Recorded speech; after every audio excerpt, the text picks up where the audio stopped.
Hi, I'm Father Scalia, the Episcopal Vicar for the Diocese of Arlington and pastor of St. James in Falls Church.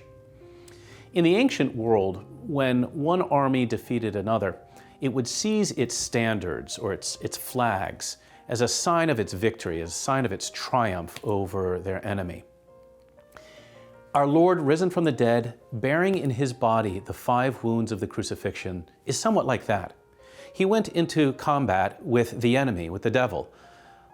He fought against death itself, and he rose from the dead, bearing in his body the standards. He seized from the devil what the devil had used to triumph over us.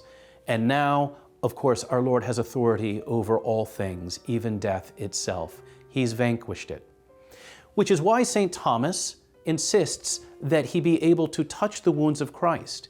He insists that for Christ's resurrection to have meaning and significance, he must have the wounds. The wounds are the sign of victory. On the cross, they seem to be a sign of defeat, but Christ risen from the dead with the wounds, as St. Thomas emphasizes, he becomes a sign of victory.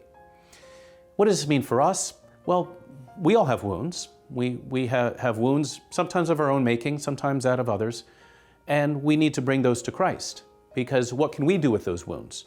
He is the one who not only heals our wounds, but actually makes our wounds a source of grace, a source of union and intimacy with him. This is what St. Paul means in 2 Corinthians 12. When I am weak, then I am strong. When I entrust my weakness, my wounds, whatever else I suffer, into the hands of the Lord, then I grow strong, because then I know his grace. And so this week, let's ask, okay, what do I do? Do I inflict my wounds on others? Hopefully not. No, we should entrust all of our suffering, all of our wounds and weaknesses into the hands of the risen Lord, and in fact, place them in his wounds, and then from them derive the great strength of grace. Here we are with Santiago, St. James, the patron of pilgrims. Make your pilgrimage of life count by visiting 2Minutes2Virtue. Subscribe here.